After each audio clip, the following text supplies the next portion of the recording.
Muy buenas tardes, amigos. Este es el programa Diálogo de Montonero.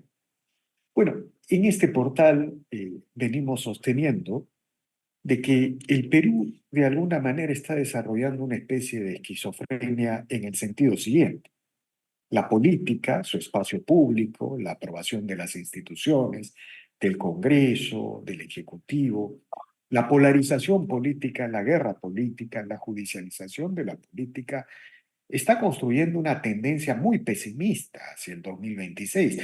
La sensación de algunos sectores, pero no de la gran mayoría del país que permanece indiferente a esto, es que todo lo que viene hacia adelante está mal. Pero por otro lado, en la economía, más allá de los problemas institucionales, las cosas se están moviendo. Hemos conocido el avance del puerto de Chancay, hay alrededor de 10 megaproyectos que pueden cambiar la situación económica del país. Las inversiones mineras comienzan a moverse nuevamente, se reinicia Tía María, Michiquillay va, se habla de la granja, pero y en el tema de las agroexportaciones, si bien es cierto, falta claridad, pero también las cosas empiezan a moverse. Se ha hablado del destrave de la tercera etapa de Chavimochic, el reinicio del proyecto Chinecas, y bueno, se acaba de conocer que el traslado de Majes II, que estaba paralizado hace mucho tiempo, del gobierno regional al gobierno central. El proyecto Majes II va a permitir que en el sur florezca toda la prosperidad, toda la bonanza que el milagro exportador ha traído en la costa norte y en Ica, en la región Ica.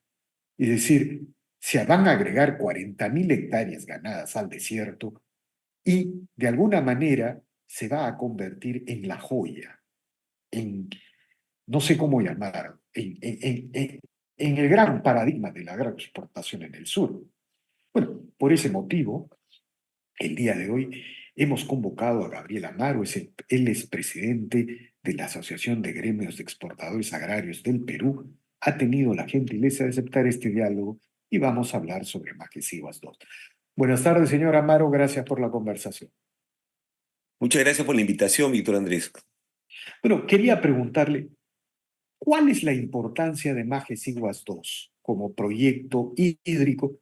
Va a producir dos centrales eléctricas, pero en el caso de la agroexportación, parece que va a ampliar la frontera agroexportadora hasta de manera inimaginable. Inimaginable. A Para, ver, hoy día en el país estamos viviendo realmente una crisis económica y una crisis productiva, ¿no? El año pasado todas las cifras del sector agrario terminaron en rojo, a pesar de que el país tiene un tremendo potencial para crecer, ¿no? Deberíamos estar creciendo por lo menos 5%.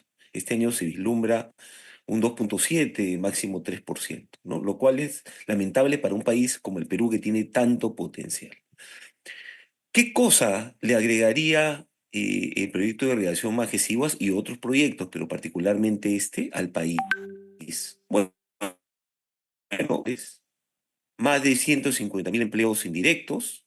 Mira, ahí nada más tienes entre 350.000 y 400.000 empleos para dinamizar no solamente el mercado laboral y darle trabajo que hoy día se está perdiendo, trabajo en el agro y en otros sectores, sino además va a dinamizar todo el sur, como bien dijiste, porque estos grandes proyectos, si bien es cierto, están orientados a una agricultura moderna, porque si no, no dan los números en la inversión, va a servir de catalizador de todo el sector agrario, del todo sector industrial y de comercio y servicios de la región norte.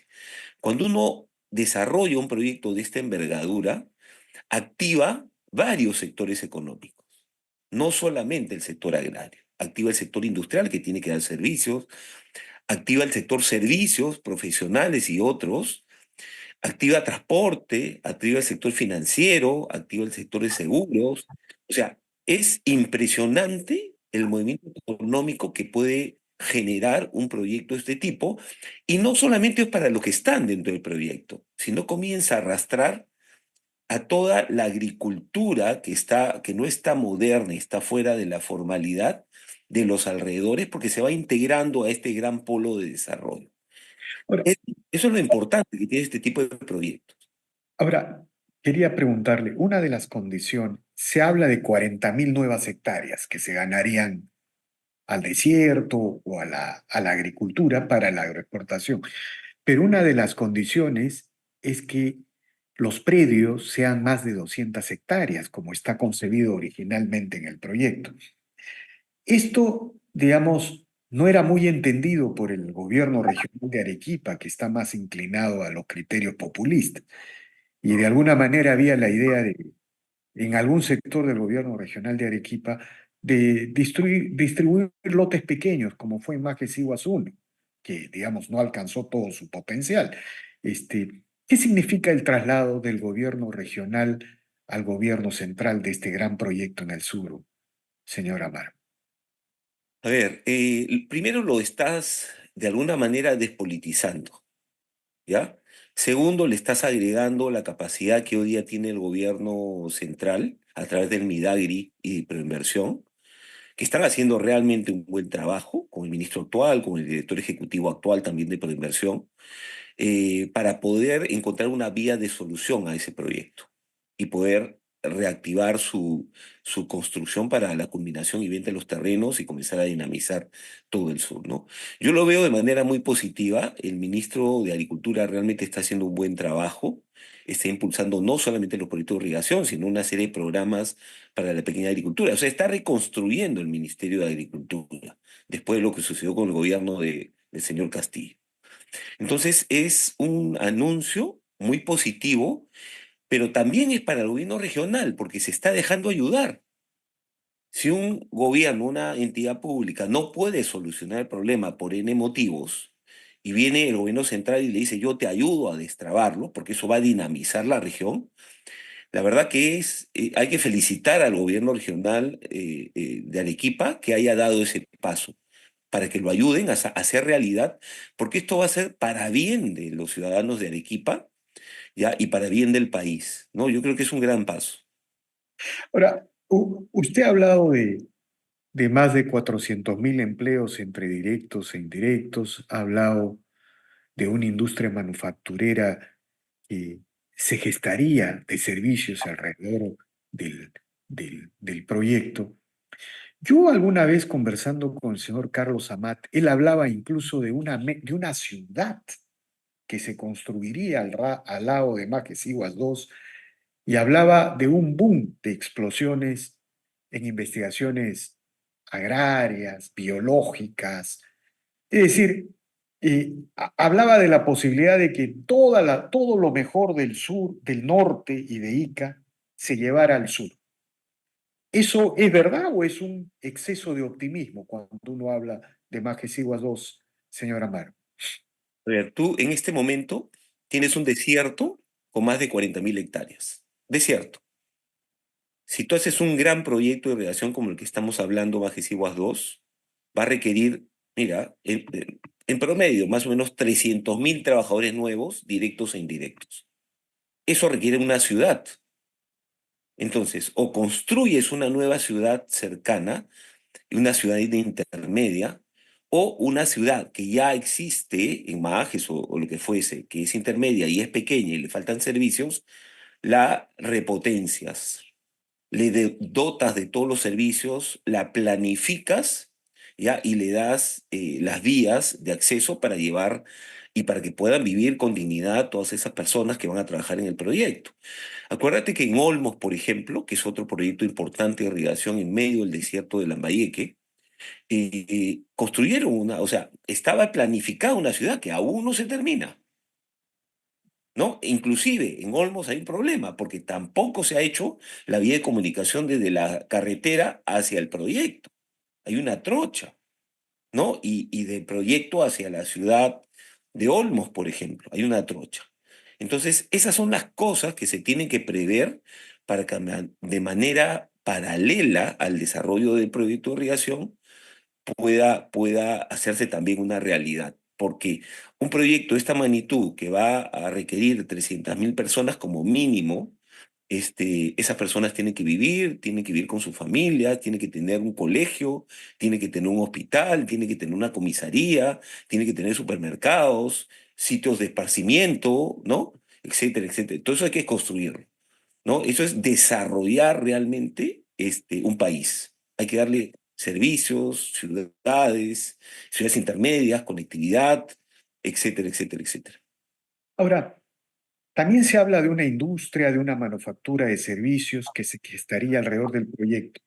Y aprovecho este tema para preguntarle si las agroexportaciones en el norte, en Ica, también han ido creando clúster de servicios, clúster, algún tipo de manufactura, industria, o también estamos siendo exageradamente optimistas cuando afirmamos este tipo de cosas. No es real. O sea, vamos a ver, la agricultura es un sector económico que tiene varios componentes, ¿no? La agricultura per se, que tanto se divide en agrícola y pecuaria, pero también hay una agroexportación o una preparación de ese producto y un tratamiento de ese producto para darle las calidades que te piden diversos mercados internacionales y el mercado local también, pero por otro lado hay una agroindustria que requiere un procesamiento también de esos productos en otro tipo de alimento, digamos, ¿no? Todo eso requiere que en paralelo haya toda una industria que te dota de los materiales que requiere el sector agrario para poder desarrollar su actividad, ¿no? Entonces, sí es un hub de desarrollo de cadenas industriales, también como se está dando, ¿no? Por eso que nosotros decimos que en estos proyectos de irrigación se van generando clusters, ¿no? De industria y de servicios. Por eso que cada vez que hablo o hablamos de un proyecto de irrigación de esta magnitud, hablamos también de los empleos indirectos que se generan, ¿no? Uno va de la mano con el otro y van creciendo juntos. Yo menciono siempre unas cifras que son bien importantes, ¿no? El PBI agrario en general más o menos está en el orden de 6%, redondeando, ¿ya? Pero el Banco Del total del PBI el nacional. total del PBI agrario, ¿no? 6%. El Banco Mundial hizo un estudio que está en la web, en las redes, ¿no? El 2018, 19, si mal no recuerdo, me invitó a presentarlo, en donde hace un estudio y demuestra que hay un 5% adicional de toda esa agroindustria y bienes y servicios que acompaña al sector agrario para que pueda desarrollarse. O sea que real, y que no se mide. Y eso es un pedido de ajuste que hay que hacerle al gobierno, al INEI, para que lo haga porque ahí recién se ve el tremendo aporte que hace el sector agrario al país. O sea, O realmente sea, estamos hablando de 10, 12% del PBI. por lo menos, ¿no? Imagínate el potencial. Además es el primer empleador, el sector agrario. Por eso es que los países consideran al sector agrario como un sector diferenciado, con una serie de normas particulares, diferenciadas, promotoras. De acuerdo, antes de entrar a ese tema que quiero plantearle como tema final, porque digamos, soñar con el proyecto agroexportador es importante en términos de formular una idea de país, pero sin Estado de Derecho, sin leyes correctas que promuevan inversión, formalización del empleo, eso no va a ser una realidad. Ahora, ¿qué le respondería usted a estos argumentos que son, bueno, cada vez tienen menos fuerza, pero en Arequipa alguna vez tuvieron fuerza, que señala que la agroexportación es para los grandes, que los predios de 200 hectáreas de Majesiguas 2 solo servirían para las grandes inversiones y no habría un criterio social para los minifundios, los minifundistas, como pasaba en Majesiguas 1. En Majesiguas 1, pues, se hace agricultura familiar de sobrevivencia. ¿Qué le respondería a usted? Bueno, estos proyectos de reacción requieren un mínimo número de hectáreas para hacerlos viable, para que sea el negocio viable, digamos. Entonces, 200 hectáreas es un número aceptable, digamos, muchas veces pequeño, porque a veces se requieren 500 o 1000 hectáreas para que sea rentable, depende del cultivo que utilices. Hay mucha inversión atrás de ello. Por ejemplo, para una hectárea de arándano podría requerir más de $100.000 de inversión. por ejemplo, para poder competir en los mercados globales. Por eso es que uno de 5 hectáreas solo que quiera exportar es muy difícil, ¿no? Pero sin embargo hay otra característica de estos grandes proyectos de inversión, ¿no? Es que es un catalizador de desarrollo de la agricultura local. Entonces, este proyecto es importante porque va a reactivar Majes 1 y va a poder incorporar esa pequeña agricultura de 5 hectáreas que está haciendo alfalfa, que está haciendo productos de pan llevar, etcétera, y la va a incorporar a través de su actividad, pero de manera asociativa, que es lo que queremos nosotros, a estos negocios, a estas inversiones que van a venir a Majes, ¿no? O sea, hoy en día, ya la ley de promoción agraria que se derogó, logró que que más del 85% de las unidades productivas agroexportadoras sean menores a 5 hectáreas. Imagínate, ¿por qué? Porque se han conectado a la gran industria moderna a través de cadenas productivas. Eso es lo que sucede, ha sucedido en el Perú, se ha bloqueado un poco por la pérdida del marco jurídico, pero sucede en otras economías, ¿no? En Europa, en cualquier parte del mundo. Eso es lo que tenemos que lograr en el país y acelerar ese proceso. Ahora, en una conversación que tuvimos aquí con el señor Sillonis, bueno, partíamos del hecho de que el milagro agroexportador se desarrolla en alrededor de 250.000 hectáreas, el 5% de las tierras dedicadas al agro.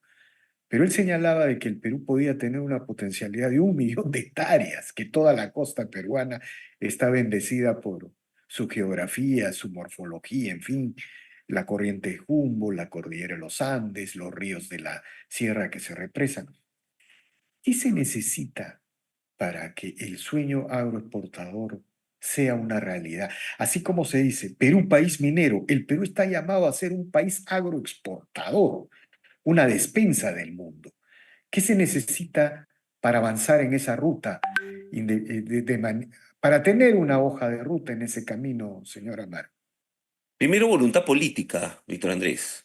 O sea, hay que hacer algunas reformas en el Estado peruano, ¿no? Felizmente que el ministro de Agricultura tiene voluntad política para impulsar una ley agraria, ya lo ha dicho públicamente, ¿no? No salió en el pedido de facultades, pero acuérdate, una de las últimas declaraciones del presidente del Congreso, la Comisión Agraria, están también impulsando una nueva ley agraria que mejore la actual, que no fue hecha desde la perspectiva y la necesidad del productor de la empresa agraria, agroexportadora y agroindustrial. Entonces, primero el marco jurídico, voluntad política, y esa voluntad política te va a llevar a hacer una reforma en el marco jurídico general, ¿no? Este marco jurídico general, nosotros, como tú sabes, estamos promoviendo que se desarrolle una nueva ley agraria, tiene que tener incentivos, tiene que tener... O sea, lo que usted dice es que para empezar a retomar este camino necesitamos una nueva ley de promoción agraria, ¿no? Pero, digamos, esto junto a una consolidación del Estado de Derecho, el principio de autoridad, evidentemente, claro, ¿no? evidentemente. Ahora, pero ¿por qué cuando hablamos de una ley de promoción agraria, siempre, por ejemplo, hablamos de un régimen tributario promocional? ¿Cuál es la razón? Otros sectores de la economía también podrían pedir lo mismo. Bueno, la razón es muy sencilla, Víctor. Este es un sector estratégico y esencial para los países, sujeto a una serie de riesgos que no tienen otros sectores económicos, ¿no? O sea, por ejemplo, plagas, por ejemplo, clima. Mira cómo cayó el PBI agrario, entre ellos, por el tema del Yaku y del fenómeno del Niño el año pasado, ¿no? Que es el sector más afectado realmente, ¿no? Entonces, como tiene situaciones de riesgo mayor, no solamente lo decimos nosotros, o sea, la propia OSD, los ministros de Agricultura, estaba en una reunión yo hace poco de todas las asociaciones representativas de los países de toda América, desde Canadá, Estados Unidos hasta Perú, Chile, Argentina, toda América. Todos los países estuvimos reunidos hace como un mes en Costa Rica, en donde eligieron como representante del ICA ya al ministro de Agricultura peruano, Ángel Manero, para que vea lo importante la gestión importante que está haciendo hoy en día para la agricultura peruana, el actual ministro, y ahí todos coincidíamos en lo que estoy diciendo, de que los países requieren un marco diferenciado agrario que promueva este sector estratégico con incentivos tributarios, porque está en las zonas rurales, donde no llega muchas veces el Estado, donde hay carencia de servicios públicos, donde no hay empleo, donde aumenta la pobreza, donde aumenta la anemia, que es lo que está pasando hoy día. Y además se ha acelerado esto cuando nos quitaron el marco promocional. Entonces, es reconocido por, no solamente por el sector agrario de todo el mundo, sino por los propios países y los ministros de Agricultura que han estado en estos días también en el APEC, la necesidad de tener un marco diferenciado para el sector agrario. Es una realidad. Entonces, cuando uno hace lo contrario, como sucedió el 2020, que derogó un marco promotor y nos crearon una ley sin el concurso del sector productivo agrario, sucede lo que ha sucedido hoy en día: pérdida de empleo, 85.000 empleos menos cada mes formales, no pérdida de hectáreas, no vienen las inversiones, venta. ¿Cuántas hectáreas se han perdido en inversiones aproximadamente, señora Amaro? No, son miles de hectáreas que se han perdido porque hay cultivos que ya no dan la rentabilidad en diferentes zonas, ¿no? Es más, también se ha perdido muchísimo la pequeña agricultura, ¿no? Entonces, yo la verdad, creo que estamos en el momento, ¿ya? Tenemos un buen ministro que está tratando de reconstruir y mejorar las condiciones para hacer agricultura y desarrollar todo el sector agroexportador y agroindustrial en el país, ¿no? Hay voluntad política y hay voluntad política en el Congreso, que también está ayudando muchísimo. El actual presidente del Congreso quiere que el país crezca, desarrolle, quiere que los sectores económicos atraigan inversión. Creo que estamos en un buen momento, ¿no? Y dicho sea de paso, permíteme, Víctor Andrés, quiero mencionar también un tema que sí sería bueno que no se dé en los anuncios que dio la presidenta, ¿no? La presidenta habló de que algunos ministerios iban a fusionar, ¿no? No han dicho qué ministerios, pero hay un run run en el ambiente de que uno de ellos sería el MINCETUR. No, el MINCETUR, a entender nuestro, no debe fusionarse. Es un ministerio de avanzada, moderno, que tiene mucha capacidad técnica, orientado al crecimiento del país a través del comercio exterior, de las exportaciones. Ha sido parte del éxito. Para que el sector agrario tenga éxito, era importante tener un ministerio como el MINCETUR. Si esto se fusiona con otro, va a perder las capacidades, ¿no? Independientemente del ministro que esté, o sea, es un ministerio que tiene, y ha demostrado que tiene capacidades técnicas, tiene un objetivo clarísimo y viene acompañando a los sectores exportadores del país. Parte del éxito de ese crecimiento ha sido el MINCETUR, así como el SENASA, así como el MIDAGRI, así como Cancillería, el MINCETUR. Entonces es muy importante que el MINCETUR se mantenga como está ahora, único, y por el contrario hay que fortalecerlo, hay que modernizarlo, hay que darle más recursos, ¿no? Tiene muchos proyectos, tiene proyectos de mayor promoción afuera, de crecimiento en ferias, de seguir con los tratados del libre De comercio, acuerdo. ya de MINCETUR. De acuerdo, señor Amaro. Yo le agradezco infinitamente por estas declaraciones, por esta información. Y bueno, Majesiguas 2, la joya del sur, que la prosperidad de la agroexportación del norte y de Ica se traslade al sur y que la costa peruana se convierta en la gran despensa del mundo de frutas y legumbres. Le agradezco infinitamente por estas declaraciones, señor Amaro. Muchísimas gracias, Víctor Andrés. Hay que tener fe en el país, ¿no? El De sector acuerdo. agrario va a ayudar al país a salir adelante. Tienen que tener la voluntad política para hacer lo que requiere el sector agrario para salir adelante. Y vamos a De salir adelante. acuerdo. De Gracias. acuerdo. Muchas gracias. Bien, amigos, esta ha sido una nueva edición de Diálogos del Montonero. Regresamos en la siguiente edición. Gracias.